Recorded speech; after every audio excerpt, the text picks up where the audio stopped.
All right, it says my webinar is now streaming live on Facebook. Well, good evening, everyone in Facebook. I appreciate us all making it to our subcommittee meeting today. I guess I should call this meeting to order at 5:33. Is that fine? Well, I welcome everyone here tonight, and we do have an idea that we'll try to have a hard stop at 6:30. So we want to make this 1 hour together count, and I appreciate everybody's time. I would love to go ahead and call the roll now.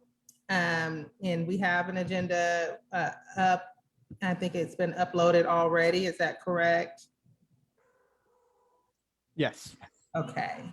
All righty. Well, I am going to do roll call. And I don't see my other list of all of the committee members. SJREC, do you have that up? I can pull it up. Yeah, 1 second. Or Jaleesa, do you have it? I'm sorry, I don't know how I anticipated calling roll without a list of members. I can see who's here, but I cannot see who's absent. Let's see.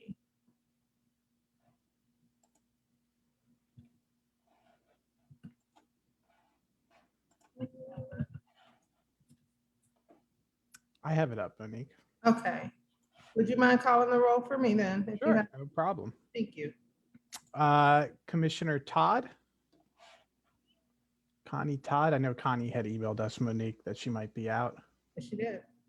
Perfect. Janice Nisi. Here. Pronounce the E, I've learned. Thank you. Lauren Collins. Here. Davis Burnett. Here. Kathy Wells. Here. Jeremiah Hinson. Jeremiah Hinson. I know sometimes he has scheduling conflicts. Okay. Kirk Nelson. Kirk Nelson. Nope. And I see Connie, you're here now. We called your name first. Hi. And Zaki Anwar is here. Zaki wasn't on the list, but I do believe that he is a member of the committee. Well, I appreciate everyone making it out tonight. In addition to our committee members, also here, we have Mindy Kyle. Am I saying that right? Mindy Cow. Mindy Cow, with us as our consultant from Chrysalis. And I have Major Harrell. She's here as our committee liaison with BPD. And then David Snively is also here with us today as also with BPD and in our data extraordinaire. I've learned, appreciate him being here as well. And then Jaleesa is here from Brookhaven, City of Brookhaven, to just assist us and just do all her wonderful things that we have going on here. So I appreciate everybody coming on out tonight. Let's see, so I want to, one of the other items in business that I wanted to cover tonight was the Basecamp usage. So we've been getting emails on Basecamp. I'm so sorry about background noise. I think the air fryer is done. So we've been getting emails from Basecamp, and I just want to make sure that everyone is receiving those or is comfortable with it or has been in the system. And because I do want to stop sending like reply all emails to just everyone and sending out the agenda and those things. I want to really try to use that system for what it's intended for. So if there were any issues with it, just because we had a smaller group today, I knew that we have folks in the room that could help us with that, but I just wanted to let everyone know to just kind of expect future correspondence from, I don't know, Major Harold, you don't have sound. Everybody else can hear me fine? Okay, all right. Yeah, I don't know. So I'll respond in chat, Monique. Okay, thank you. Mhm. So if there are any difficulties with that, I'm sure Jalissa would like to hear about it here, just so that we can just so that we can go ahead and maybe address that. So is anyone having trouble with Basecamp or just would prefer not to use it ever or whatever that is? No, okay. All right, so I am going to try to transition my communications. SJREC and I will really try to use that to communicate with everyone, upload the agendas, and we can get used to finding our meeting information there and so on and so forth. And even the data to the extent that it doesn't have to be circulated via email. Cool, cool. All right, well, that is all of the business that we had for tonight. The business items, obviously, we have plenty more business to conduct. So the scheduling of the use of force training is also on here. So that we were given some dates after our last meeting on when they will be available. And so I wanted to present those dates to the team. And I wasn't certain if, and since I don't know if Major Harold has joined us back, let me see.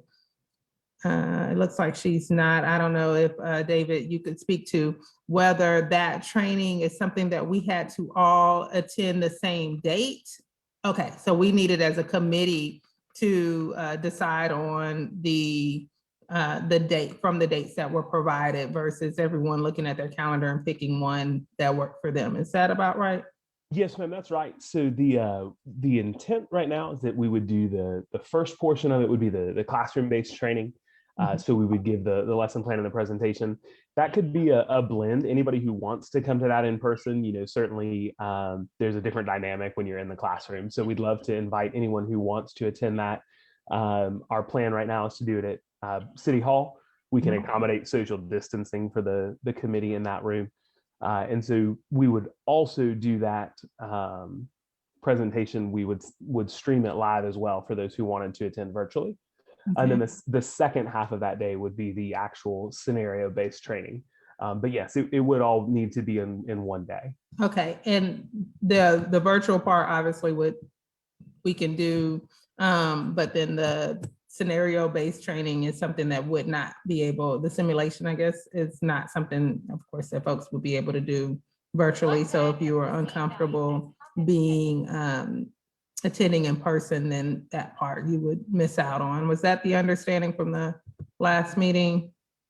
Yes, ma'am. And hopefully then for anybody who doesn't want to come, isn't able to come to the training environment, then we would just ask the other committee members to kind of take their experiences back and describe kind of what they went through. And I'll have a written lesson plan that outlines what we did. But yeah, it would just sort of be you guys reporting to each other and then back to the whole on what you experienced. Okay, so I put in the chat the available dates of the training that were provided to us. And I'm not certain if it would be, I guess, best right now to kind of decide on a date from those available dates. Or should we just circulate maybe a poll or something along those lines? And if anyone can look at those days and just say, can we just please take these off of the table? That would be great. Because we would like to accommodate as many folks who can attend to attend. I know that anything the rest of this week would be out for me because it's just not enough time for me to devote 5 hours. So for me, I would hope that we'd be looking at the week of May 3rd and beyond. And is there a time frame were we given? Like, is this a 5 hours in the morning or 5 hours in the afternoon, evening? So I don't have a preference. I'm glad to do that. Whatever works best for the committee. We can start. I think Major Harold and I had talked about maybe separating the classroom and the scenarios with a pause for lunch. So if we wanted to do kind of the morning, do that lunch for the folks who need some time to drive in and just have some opportunity for conversation together before we start the scenarios. But we can do that, whatever works best for y'all. And there are some dates on here, Monique, that I checked are Saturdays. So that might be an easy way to filter out. I think for me personally, a weekend would be ideal because of work during the week. I assume most people are on the same boat there. Is that correct? For me as well, I see a few other head nods. Anyone feel like a Saturday just would be the worst day ever for them?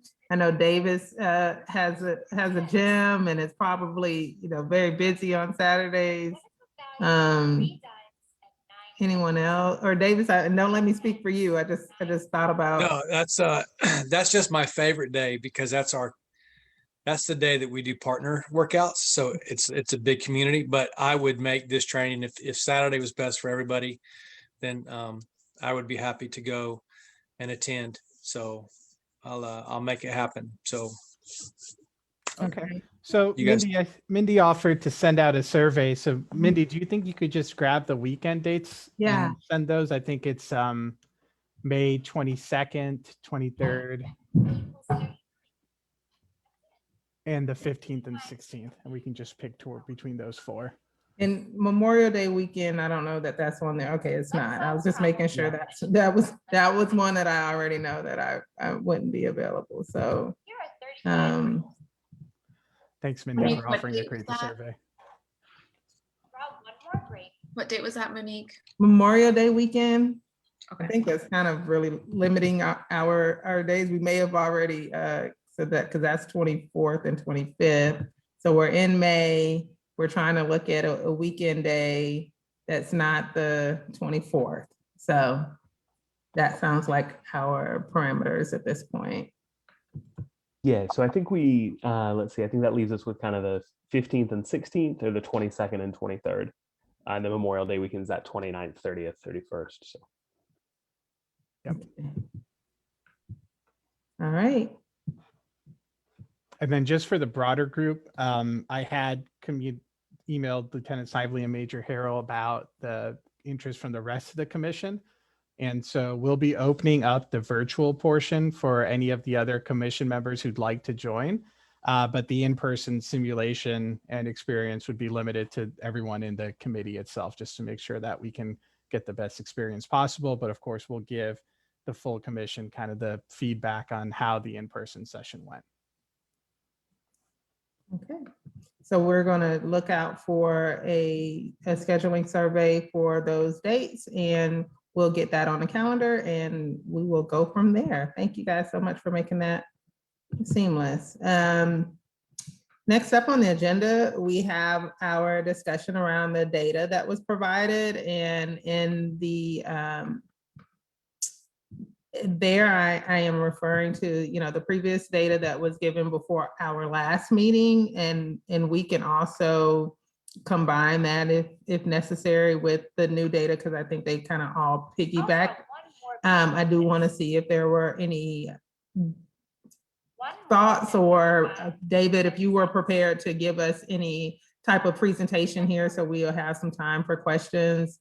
Or unless you were just kind of here to see if we had questions. I don't know how you wanted to approach that, but I do want to leave as much time as possible for that. yeah, so I didn't prepare a presentation or anything today for you guys. I did want to be available if y'all had some questions, and especially from the follow-up set of data that we sent. I think that adds another level of clarity to it. I also don't know yet, have you guys sent out the reports from other agencies? I know we'd only received a couple. We're still trying to get more in. David, I never sent those. I was gonna send them all and All at the when I same got them time. at once. So probably sometime next week, I can expect to get most of them. I'm gonna go ahead and send whatever I get by next week. So middle of next week, I'll send you whatever I have. Yeah, so perfect. So any follow-up questions that you guys had on our data? I'll tell you that sort of relative to our peers, there's not a ton of data that we're seeing in the first couple of responses from them, but we'll share whatever we got from them. But I'll answer any questions y'all have.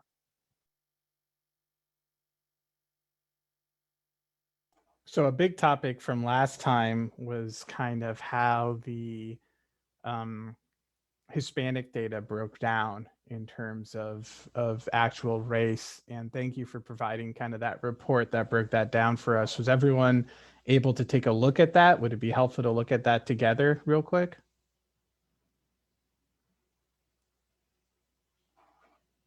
Or if you did look at it, was there any thoughts about it?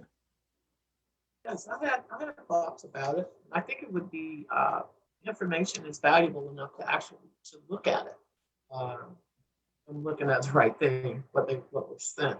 I was looking to get like questions that we had, we'd all come up with direct answers to those questions. Is that not what we're doing, or we doing?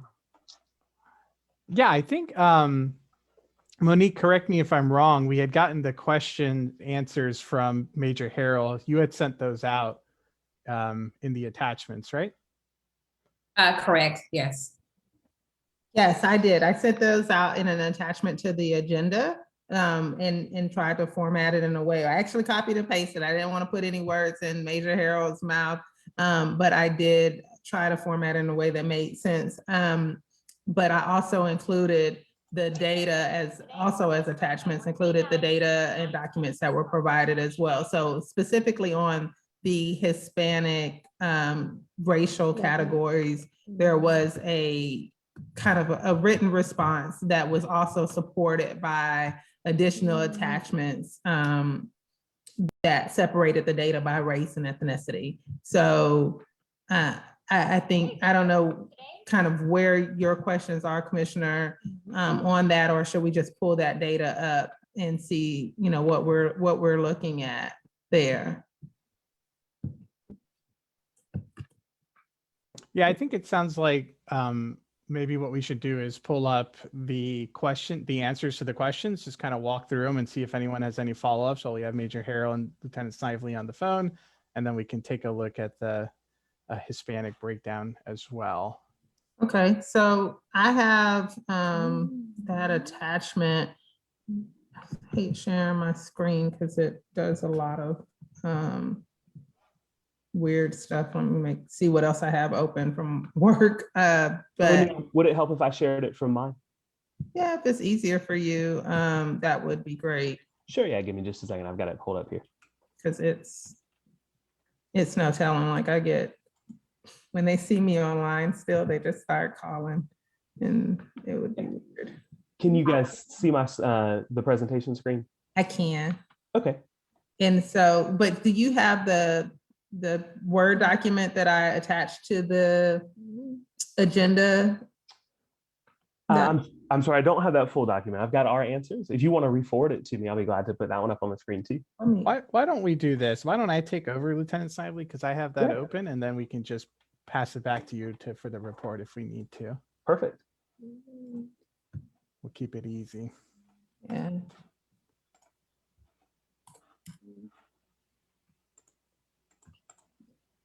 That works. So if we wanted to at least skip down to, the bottom of the screen has number 3, which was the breakdown of the Hispanic data. So that was what you see right there. The question is the exact question that SJREC asked of Major Harrell. And then what you see there is what Major Harrell's response was. And then I think what David was sharing with us was the data that supported what she summarized for us right here. So if you'll take a second and look at it, and then we can talk.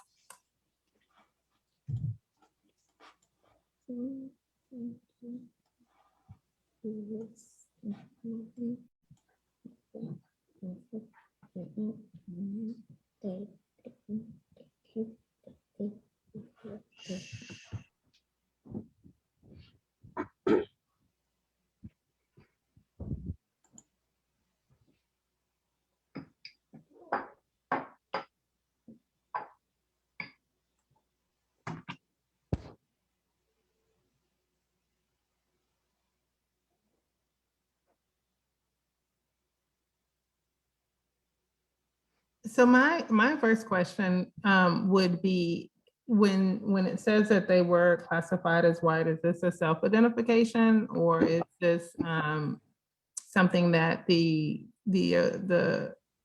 arrestee would have identified? Well, I guess that would be a self-identification, or is this something that the police officer checks off or identifies in their observation? Yep, so the race data is observational and the ethnicity data is a self-identification. Okay.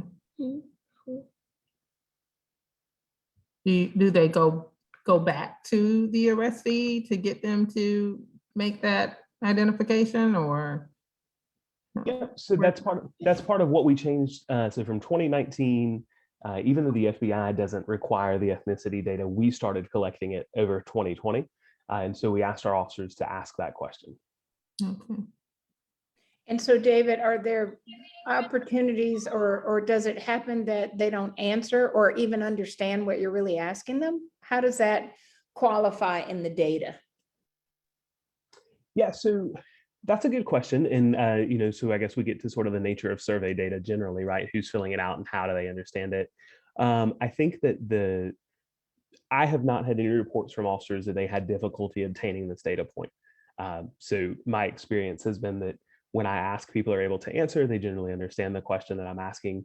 And we've got enough Spanish speaking officers that usually we don't have a problem facilitating that question. So I haven't experienced any trouble with it. I'm not aware that any officers have. How would you know? One of the questions that I ask, I have the opportunity as a training coordinator to interact with all of our police officers and all of our training officers. So I get feedback on how the forms work, how our computer software works, how their training program goes. And it's never something that anyone's brought up.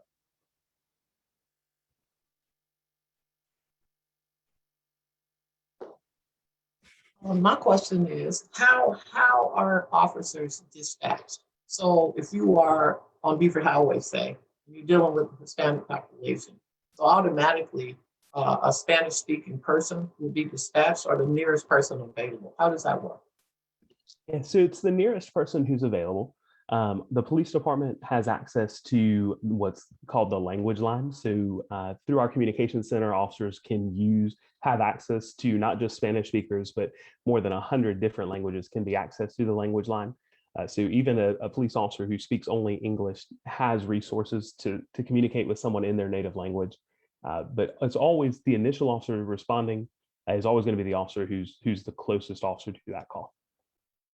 Okay, so I've used the language line, so I understand how it actually works, and I understand in starting to work on an arrest or whatever you're working on, the language line is kind of it's purposeful, but yet it's slow. So my thing is, and the question I'm going back to the question that Connie asked, is that when you look at this data, it's kind of blurry. It's not concise. It doesn't speak to actualities. It says like, well, it's a percentage of this and a percentage of that. And I don't know. It's probably some good reason that you're doing that I don't see in this because I'm not a police officer. The data is very important, especially when it comes to police work and accountability. I was an educator, so everything we did was based on data, and it had to be accurate, concise data. So when we looked at this the other day, last week, we were just like, wow, well, how does it that the Hispanic population kind of can say, well, they're put in a group of just like they can be white. Wasn't that what we were talking about, Connie? Yes. So that was the question we were asking. So when I look at number 3, the breakdown of number 3, and please explain it to my understanding because I don't really understand it.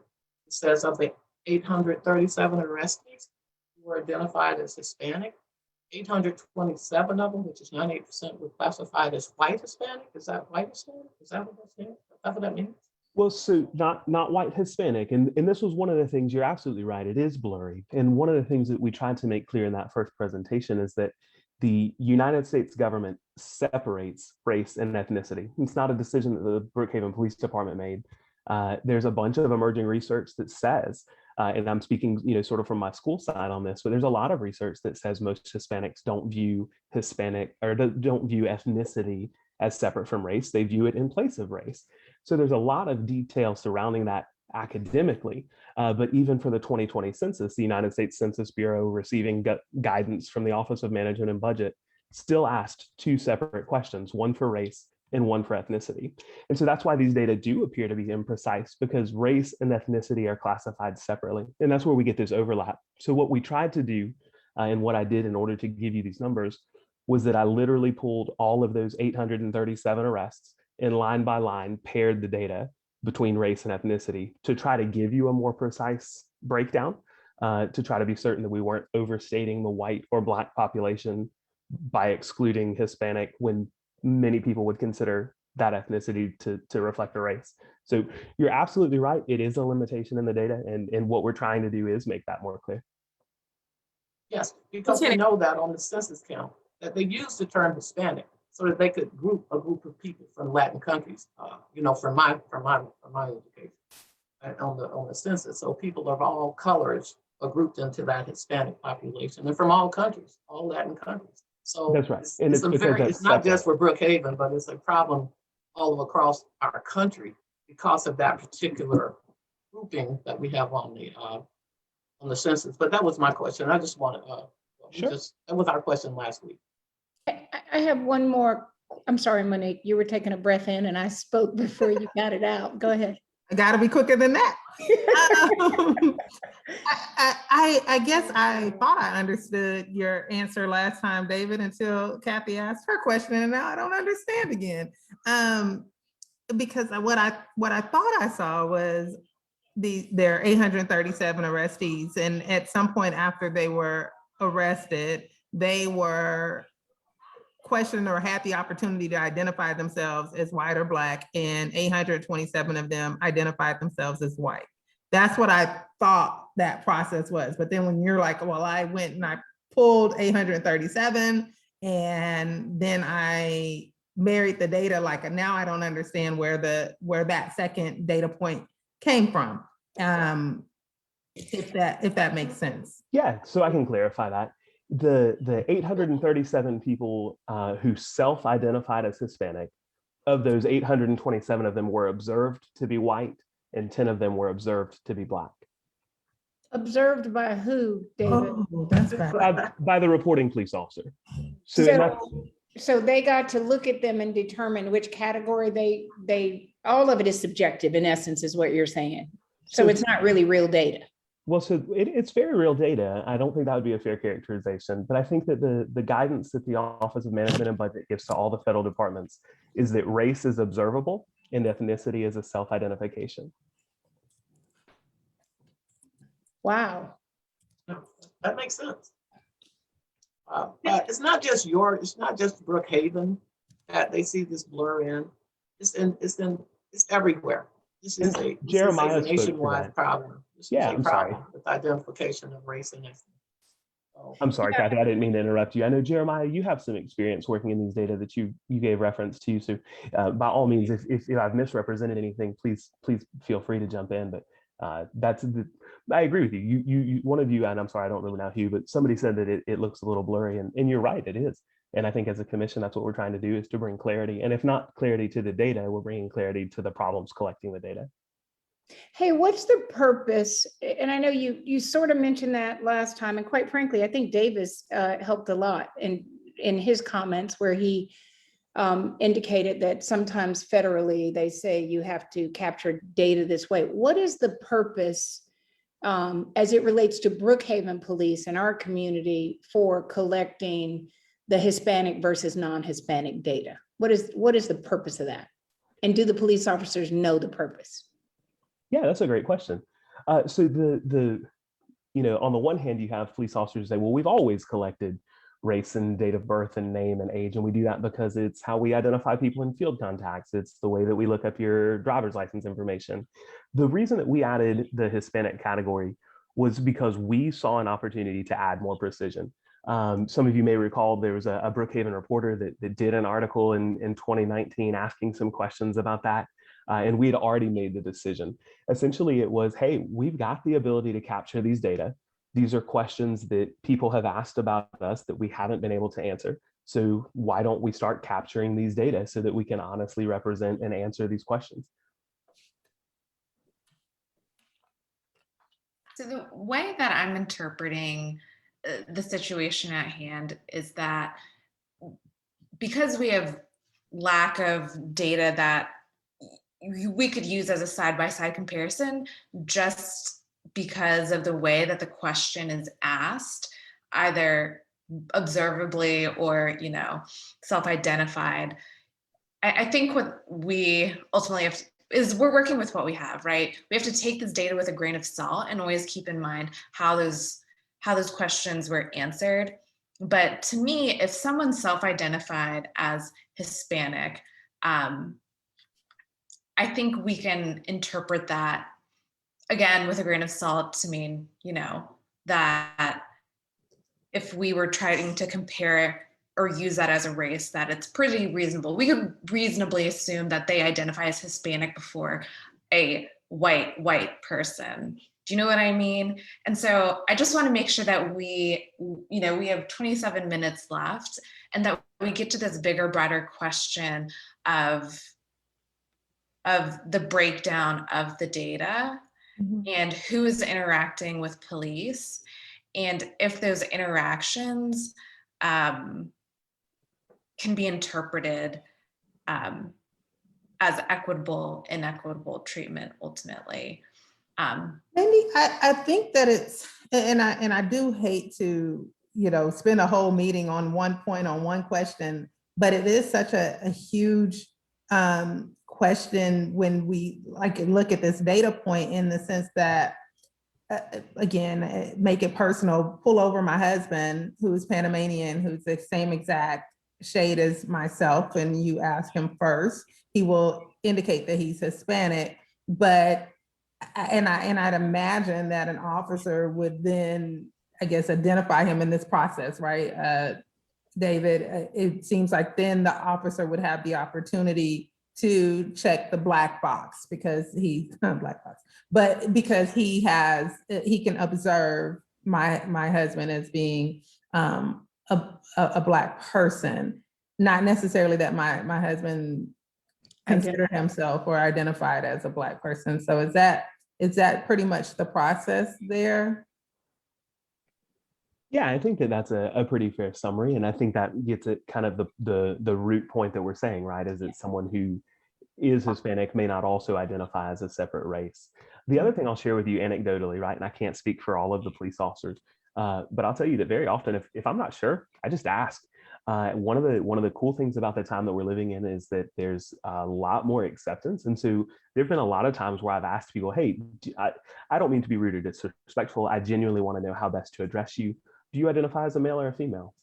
I don't mean to be rude, but I want to make sure that I record this properly. What race do you identify as? So we're saying, hey, it's okay to ask these questions. And I think a lot of our officers do. Is there a protocol for how the question is asked? Because I would think that does make a difference. And Mindy, I hear you, but I'm just trying to get clarification. So is there a way that it's asked, or how do you get to the place of assuming, like when you look at Monique's question? What's the protocol? Or Yep. So we don't have a policy or a procedure that tells officers how they should ask or what words they should use. We do provide annual implicit bias training that sort of drives at this issue of assumptions, but I don't have a protocol in place.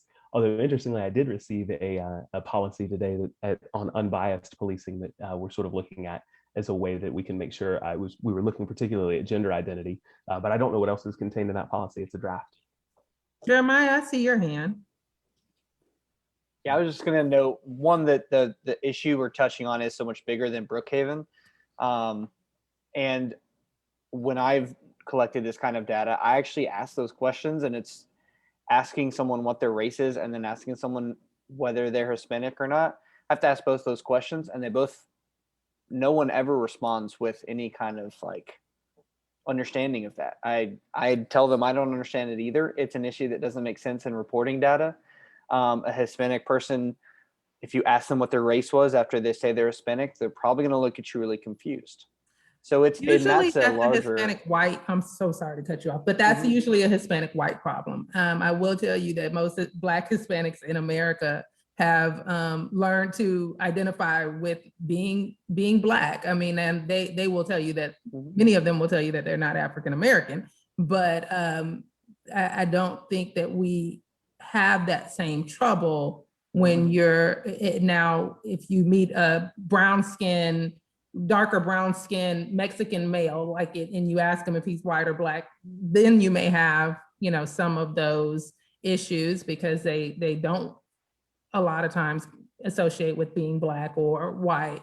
But I think, and that's the hesitancy here, us trying to get to the point that if we're looking at policing and how it affects folks in equity and through an equity lens, and we see Black and brown communities being, targeted or disproportionately impacted and having context, if we're losing the data, we're losing them in white because somebody, just said that they were white, or even the person identified them as white. Like, I hate that we have to do it, but I guess to address Connie's concern, we have to gather the data, right? Because otherwise we won't be able to address the problem or any disparities. But then it can't be unclear data, because then we don't know what we're looking at. Because right now I'd say, well, looks like white Hispanic folks have it harder in Brookhaven than anyone else. But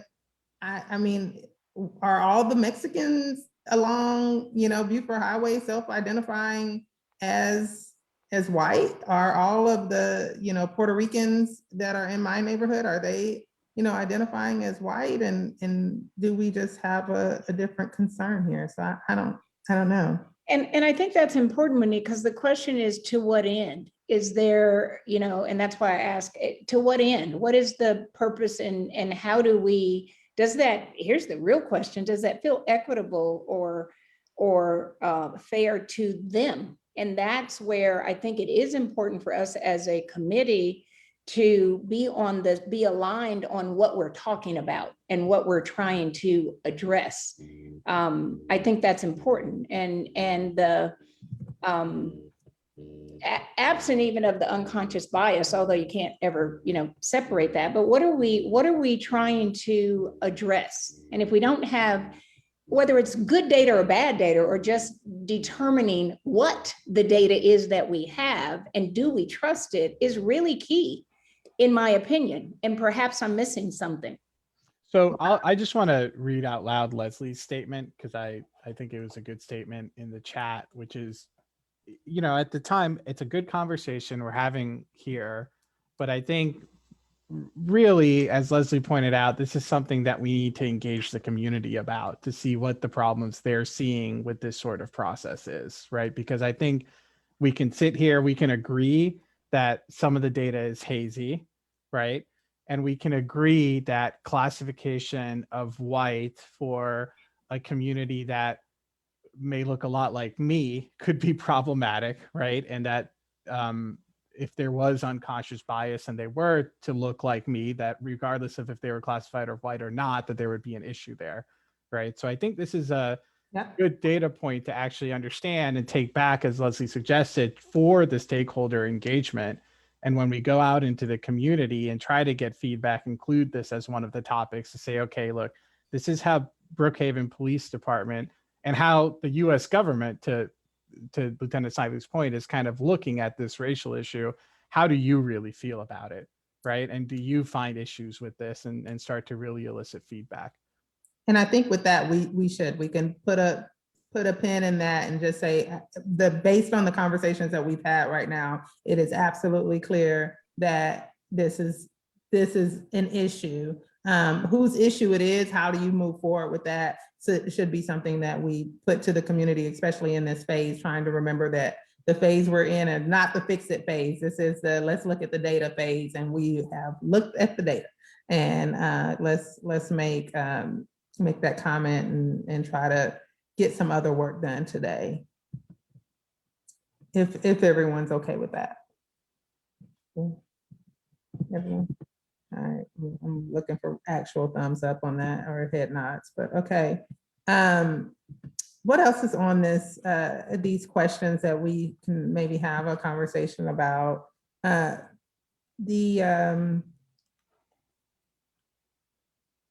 So we had sent out the complaint reports. I'll be honest, I wasn't able to get through 2019 and 2020. I think or 2018 and 2019. I just took a look at 2018, but was everyone able to take a look at those reports? I looked at 1 year, it must have been the first one. So if it was 2018, then yeah. Would it be helpful to pull one of those reports up so that everyone kind of has an idea? All right, let me grab it.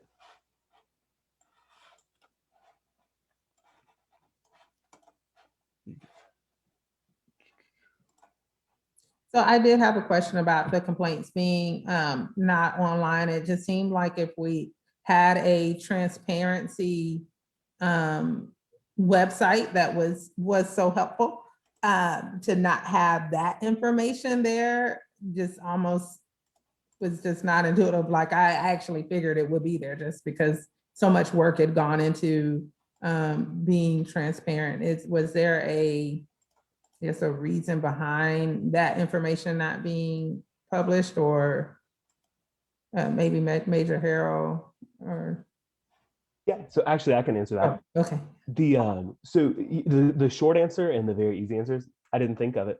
The transparency project I conceived in about a week and put as much data as I could into to get that information out, because at the time, if you'll sort of remember the summer of last year, these were the questions we were being faced with most often. And so I tried to take all the questions that I'd been asked over the preceding week, put as much data as I could into this comprehensive report and get it on social media. And that's ultimately what was posted online.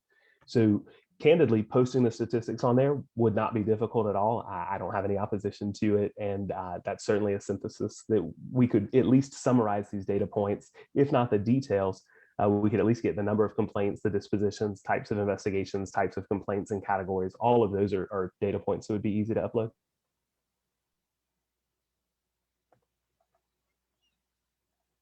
So just to kind of walk everyone through it, and I am not the expert of the report, so Lieutenant Snively or Major Harrell, please stop me if I'm speaking incorrectly. But what I thought was interesting is you get the breakdown here of the different types of allegations. And I assume SOP violations are just standard operating procedure. Yeah, okay, perfect. And then you kind of get the breakdown of how they were handled, right? So was it sustained? Was it not sustained? Was it considered exonerated, unfounded? And did it lead to an impact on the training, right? Was it recognized that this issue or complaint came up because of a training deficiency, which I assume, kind of like we talked last time, goes back to you, Lieutenant Snively, right, to incorporate into the training itself.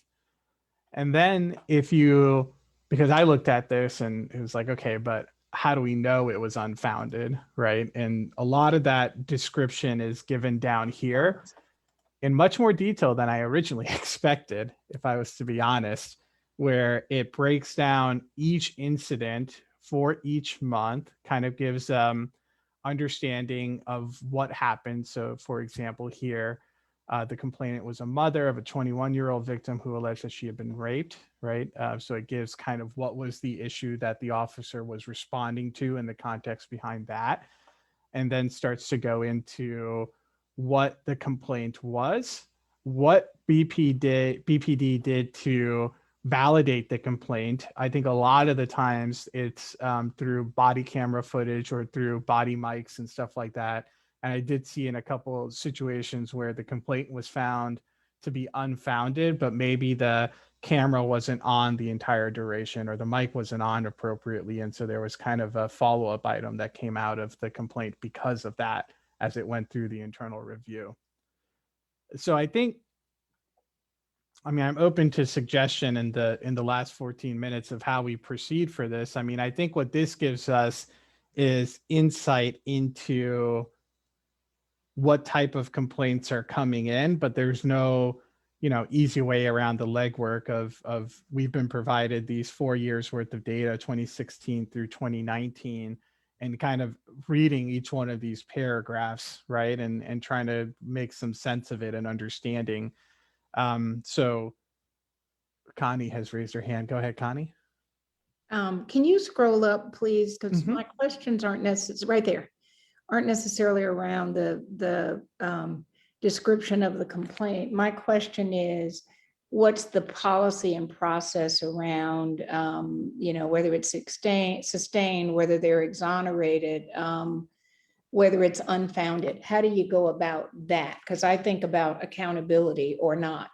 when I think about brown-skinned people and police. And so when you talk about equity, are policies equitable, are procedures and processes? So I'd love to learn more, and it may be in the report, just tell me, and we don't have to spend the time here. I'd love to learn more about qualifying the data or the outcome of the incidences.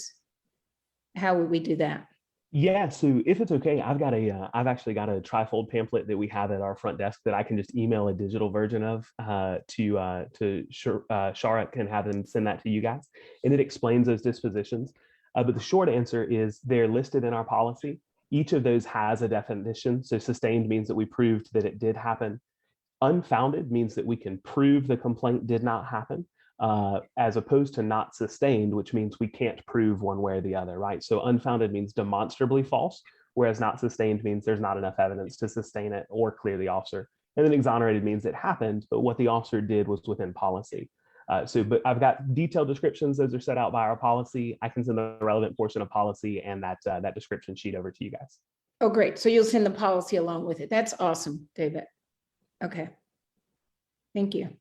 And I think that's a good point, Connie, because I was looking through the 2018 or 2019 data. It does, it will list out kind of the description, and then it says it was unfounded.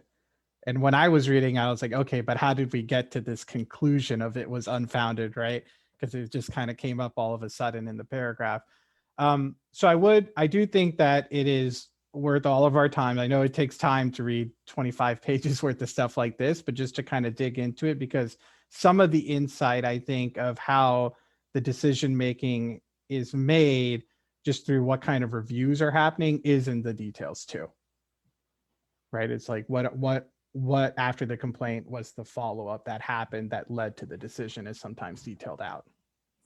So on our agenda tonight, we one of the things I wanted to do, I have to change screens to see where we are, but I was thinking about do outs and things that like homework or assignments that we could kind of divvy up the work. And this was one of the ideas that I had was, hey, can we amongst ourselves say, hey, I'll just look at 2019, I'll look at 2018, and I'll pick a year, and a couple of us just look through the complaints to see if there are any themes that go along, racial and equity lines, and kind of see how those things were resolved, and see if we have any data that we could put together that says, hey, it seems kind of often that when something is unfounded, it's always dealing with rape victims. I don't know, or things along that line, because I don't know that was broken out in the data, and I wouldn't expect it to be. So I didn't want us to all be assigned to look through all of the data, because it is a lot. But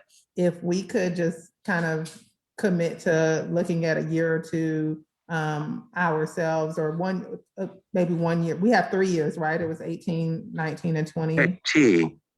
I'm sorry. That was my computer. I'm sorry. I thought I was mute. Oh, no. So is it 18, 19, and 20, David, that you gave us these reports for?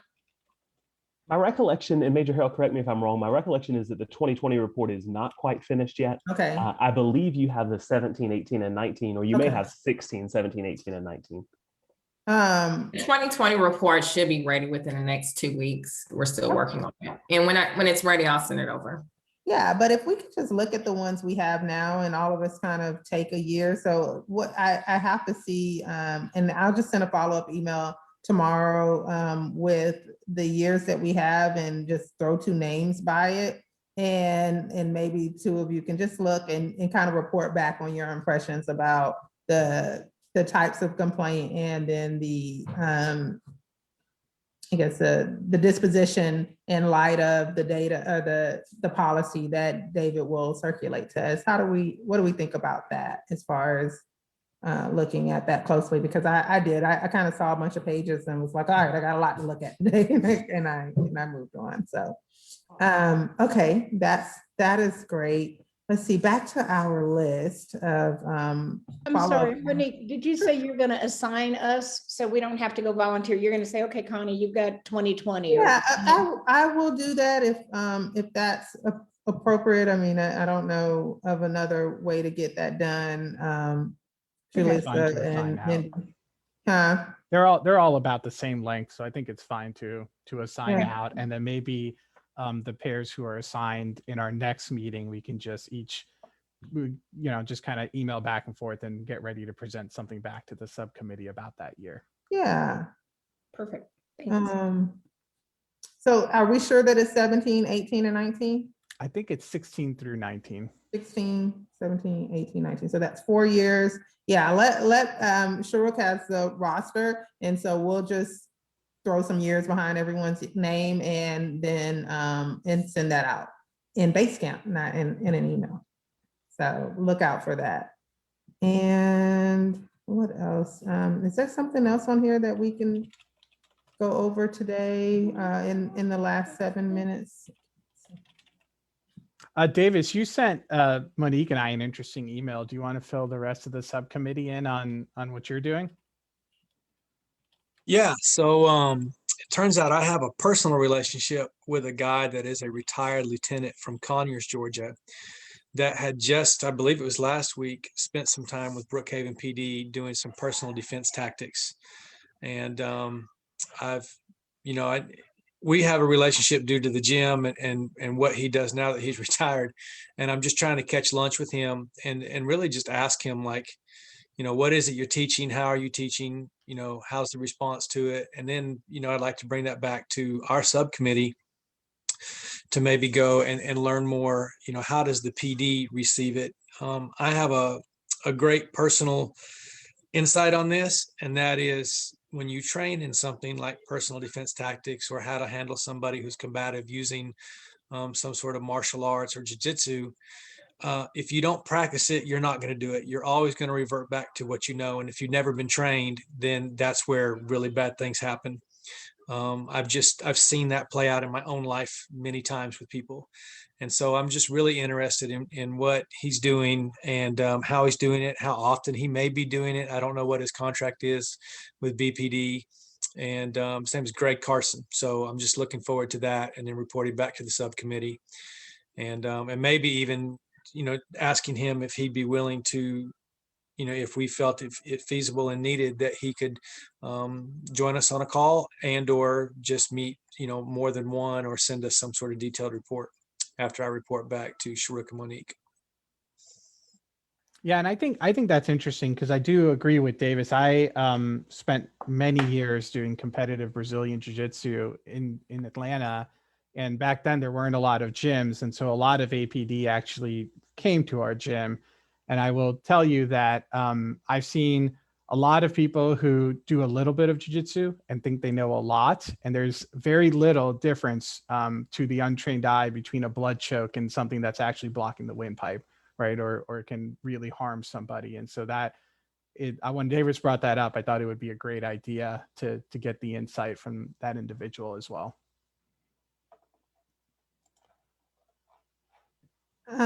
Thank you for that. And I'm looking forward to hearing from about that, Davis. We'll put it on the agenda for our next meeting. The last question that I had about, I wasn't sure from Major Harold if the response that you gave regarding the mental health workers and how they're incorporated, was that like general, like how mental health workers are incorporated within, the BPD or within police departments in general, or is this what we're experiencing in our community for with the incorporation of mental health workers? And that's the first question on that list, SJREC, if you're still sharing. Yeah. So the answer is, in general, I think what the mental health clinician program has seen when they partner with the police departments, but also in-house as well with Brookhaven, is pretty much the response that we have seen from the program. And it's still fairly new. And so we're seeing definitely a difference. Is there, and with it being new, I'd imagine if there's not, but is there data that's saying, hey, there were this many responses that went this way, but now that we've employed or deployed mental health workers, we're seeing a difference in the responses on the data, or is there just no data for that at this point? So we recently added a title for a mental health call to our RMS system so that we would be able to start tracking that data and pulling reports. So I would say be able to get a clear, accurate picture of if it's data that you're wanting to look at. Thank you so much for that. Okay, well, with that, I think we have, oh, Kathy, I see your real live hand. Major, that's my experience in Zoom. A lack of Major Harold. Do you see, I mean, in your experience coming, because this is relatively new, the mental health issue and how we address it. Do you see in policing coming in the future, there would be a separate number that people could call to say that, you know, like if it's 511 or 9, other than 911, 822, that you could call and police would automatically know that this person is having a mental health crisis? Because it's a very difficult job for police when they come on the scene, because everything's static at that point. It's crazy. And you don't know if a person is just, you know, under the influence or they're having a mental health crisis. It's very difficult. So I see that this is very new, and I see it's new for all the departments in the States. So I was just wondering, you know, just looking forward, how exactly are police how we're gonna make this easier for police? You know, because it's tough. Yeah, and that's the reason why that we do training on mental health. A lot of our officers are certified in crisis intervention. And during that training, it's a 40-hour training. And one thing they learn how to do is to identify mental health issues, whether it is medically related, because we know sometimes, like if somebody is having a diabetic attack or something, it can kind of look like it's mental health, or it can also look like the person is drunk. So they get that training so they are able to identify the mental health issues. And then they also get training on how to de-escalate if de-escalation is needed.